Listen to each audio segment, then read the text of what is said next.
Hello and welcome to Women of the Middle East podcast. This podcast relates the realities of Arab women and their rich and diverse experiences. It aims to present the multiplicity of their voices and wishes to break overdue cultural stereotypes about women of the Middle East. Season 5 is a collaboration between Musawah and Women of the Middle East podcast. As we will be discussing Musawah's latest book, Justice and Beauty in Muslim Marriage Towards Egalitarian Ethics and Laws, published by One World Academic in December of 2022. My name is Amal Malki. I'm a feminist, scholar, and an educator. This is Women of the Middle East podcast. Hello and welcome to Women of the Middle East podcast. Season 5 discusses the groundbreaking book, Justice and Beauty in Muslim Marriage.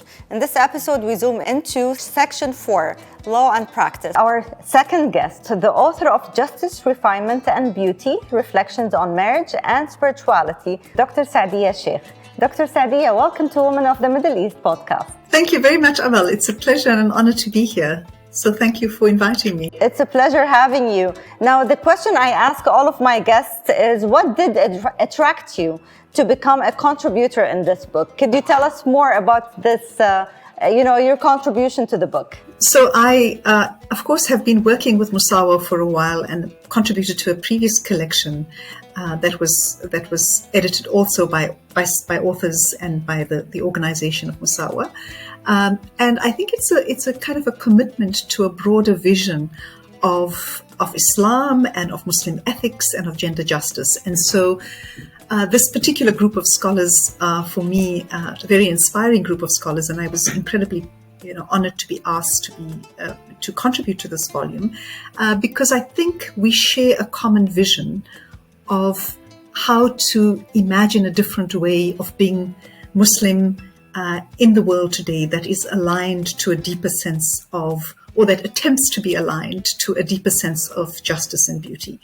So it's a wonderful group of scholars whose work I have an enormous amount of respect for, and about a collective vision of building something together. Absolutely. Now, in your chapter, you forward the idea that for a believer, marriage constitutes a workshop for human divine encounters. You consider how to cultivate spiritually nourishing marriages that are based on justice and beauty through rituals, contracts, and day-to-day practice. Could you tell us more about that? Yeah, sure. My approach is pretty much based on thinking around how we would look at marriage as a space or a workshop for the self, because ultimately, within the Muslim tradition, a central or a foundational part of the tradition is to be thinking about what does it mean to be in a relationship to Allah subhanahu wa ta'ala, and what does it mean to be in a relationship to other human lives in a way that enables our deepening of the spirit, our deepening of the self, our deepening of the divine qualities. And so I framed this very much in a kind of, in a framework of thinking through some theological ideas, which then have a resonance with relationships. And so I framed the discussion as a workshop for spirituality, as a workshop for marriage as a space for refinement. And this comes out of a particular Islamic worldview that thinks about the nature of God and the nature of human beings. And so the idea of rahmah, of Allah subhanahu wa ta'ala's idea of Allah's rahmah extends and embraces all things, the Quran says. Allah subhanahu wa ta'ala says also in the Quran, my mercy prevails over my wrath. And so this idea of a kind of divine rahmah as grounding all of existence and the divine is a central way in which I kind of think through, how do we then translate these into human relationships, and then a human being within this worldview. And there's, kind of a deep genealogy of thinking about the human being within various spiritual traditions of Islam as a constellation, a combination, a mixture, a reflection or a microcosm of the divine attributes. And so how do we align these divine attributes in the world? The argument that I'm making is based on tradition and based on the Quran and based on the prophetic tradition. There is what Muslim thinkers would call jamali qualities and jalali qualities, qualities of beauty and qualities of majesty. And really the alignment between these and the integration and the kind of balance in achieving a specific kind of subjectivity, a specific kind of personhood, a specific kind of relationship in the world, requires a balance of these. And our indicators from all of the sources is that that balance requires more Jamal than Jalal. You know, as I've noted the point that Allah subhanahu wa ta'ala's rahmah supersedes and embraces all things. All of the Quran, all of out of the 114 chapters of the Quran, 113 of them commence with the Basmallah. So in the name of Allah, the most lovingly compassionate, the most merciful.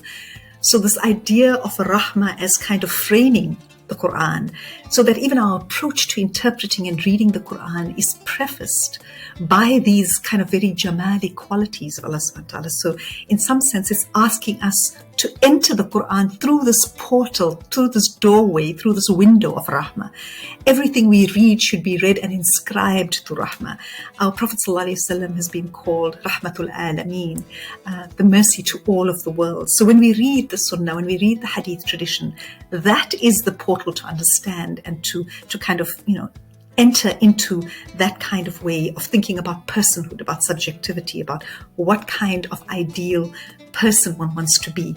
And the point that I make in the article also is that Aisha radiallahu anha, who was, the wife of the Prophet sallallahu alaihi wasallam, kind of commented that he was the embodiment of the Quran.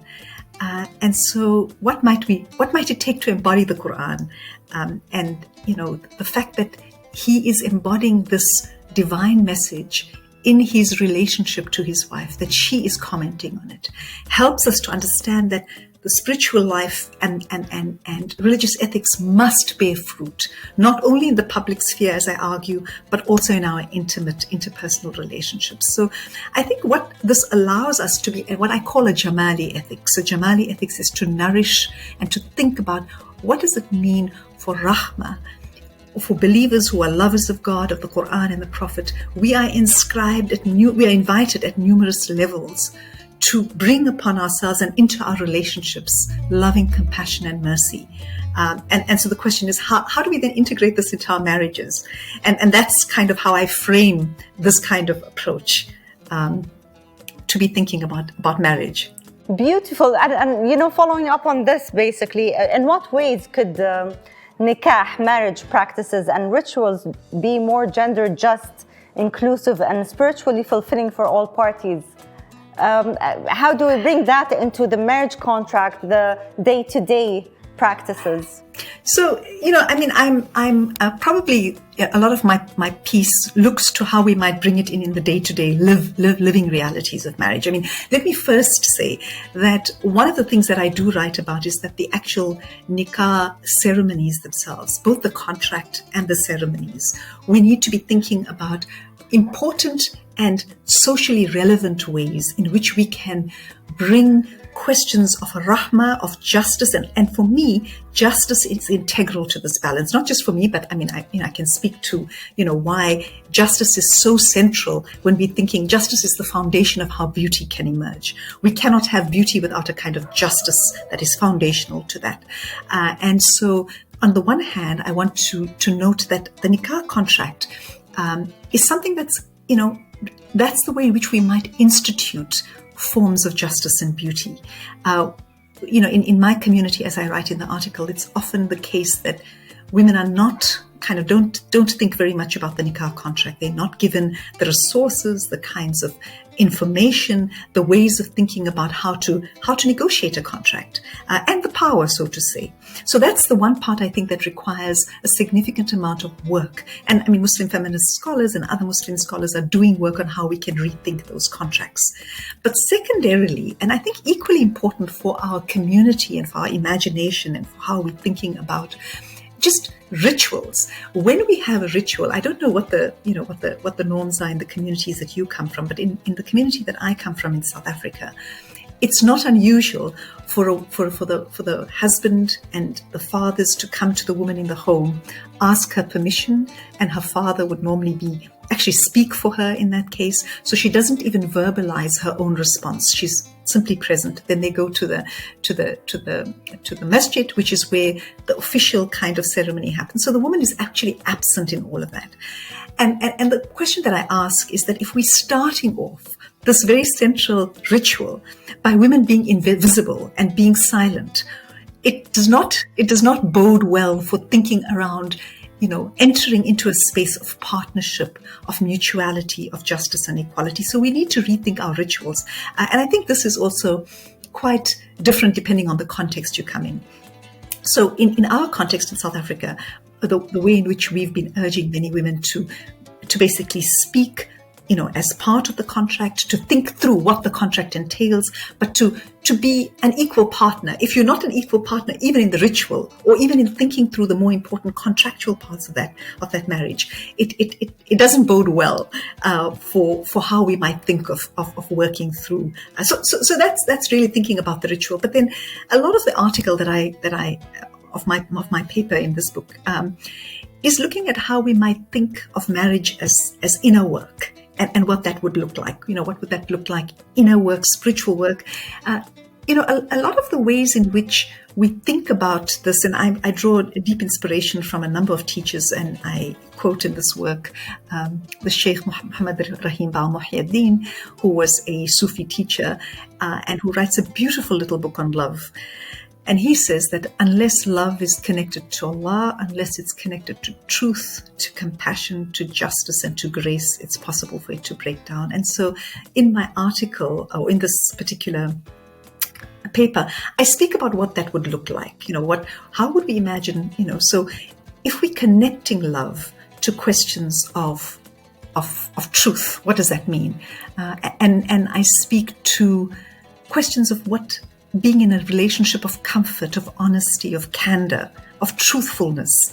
And that can only happen when you are genuinely in a reciprocal relationship with somebody, where you are frank and you can be unguarded and there's a space to be authentic. And so the question is, what creates that comfort, being comfortable in your skin with your partner? That allows it. And then I speak to, what that might look like when you have truth and honesty. Sometimes that can be harsh to hear. And so the idea of rahma being connected to that truthfulness, so that one is compassionate in how compassion mediates the quality of a kind of a sharp honesty. When honesty has the potential to become brutal, it's the compassion that holds the honesty with tenderness and allows marriage to become a space of comfort. So that's the one dimension. And then I argue very strongly that justice is essential to love in this way, right? So that And justice is not just kind of the outer justice. Justice is also what you bring at the inner level. And so one example of this is I say that when we're in marriage, and one of the ways to be just to a partner is not to simply say in moments of frustration and irritation, and we all have that in marriage, right? Where you're perhaps seeing the same irritating quality happening for 100 times. Instead of focusing and zoning in just on that, this person is so annoying, justice requires at the inner level that even in moments that are difficult, we don't only focus on one aspect of our spouse, that we constantly see the fullness of who somebody is and try to bring that kind of inner justice. So you're not looking partially or selectively or biasedly at this individual. You're engaging them with the fullness of who they might be. And that requires inner attentiveness, right? And so, those are the dimensions, and I have some very practical things that I also speak to. I don't know if you'd like me to speak to that in more detail. Oh, definitely. It was very beautiful to read your chapter. You speak about the rituals of nikah, and it's really interesting that it's very similar to our part of the world as well. And I see those rituals mainly driven by traditions rather than really religious practices. And for myself and for many women around me, I don't think we've even seen the contract of marriage, that we've signed, that we've never read the contract of marriage.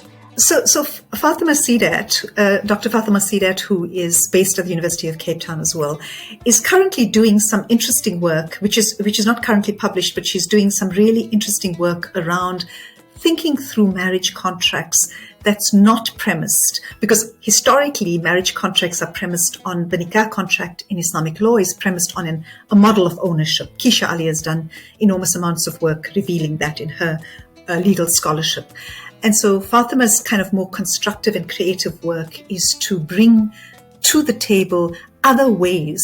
What are contracts of partnership within Islamic law, and how could you rethink? Mahar should no longer be a gift of purchasing effectively access to a woman's sexuality. Mahar could become, if we rethink it very creatively and constructively, could become an exchange of gifts. So I think we need to be really open. And I think this also premise is also related to a construct of religion.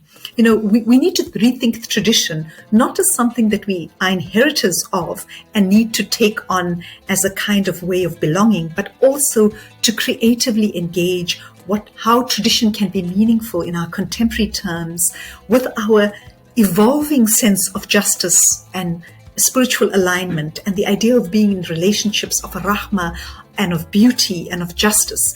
And justice is an unfolding thing. Justice is never set. What justice means, for the fuqaha in the 10th century versus the 15th century versus the 21st century should be very different things, because justice itself happens as a dynamic relationship to the outer, the ayat on the horizon and the ayat within ourselves and the ayat in the text should be in a dynamic relationship of unfolding. And so, what I'm trying to do in my article also is to foreground what those relationships might look like if we take seriously the inner work of spiritual alignment and inner justice and justice in our outer relationships. Because the other point that we're trying to make, incidentally, I don't know if you know this, Amal, but we have a book called the Women's Khutbah book that has just been published between Fatima Sidat and myself. We've co-edited and we have a whole bunch of contributors to that book. And we have a set of niqah khutbahs in that book, which, engages questions very strongly of how to be rethinking in this time and this space. But it's also to say that tradition has historically always been made in relationship to realities on the ground and must continue. We are co-creators of a tradition. Muslim communities from time immemorial have always created Islam in lived, actual, dynamic, engaged, spiritually alive and socially responsive ways, and we should continue to do so. And so rethinking nikah contracts, rethinking nikah ceremonies, rethinking the ways in which we engage with one another. And if we're doing it from an Islamic framework, we have to ground this, I argue, like many other people, in this idea of a Jamali ethics, because that is what Allah subhanahu wa ta'ala describes, Allah's self as, what the Prophet ﷺ is described as, and what human beings are supposed to be aligning within ourselves. So my chapter kind of offers some ways to be thinking about that, as do all of the amazing other pieces in the book. Beautiful, beautiful. I really enjoyed reading your chapter. Thank you so much, Dr. Sadia. It's been a pleasure talking to you, and thank you for your contribution to this groundbreaking book. Alhamdulillah. Thank you very much, Amal. Thank you for having me. This is Women of the Middle East podcast. Hope you enjoyed this episode of Season 5. To stay up to date with Women of the Middle East podcast, you can subscribe and don't forget to rate us. If you would like to contact me directly, you can do so on Instagram or Twitter or via email. This is Women of the Middle East podcast.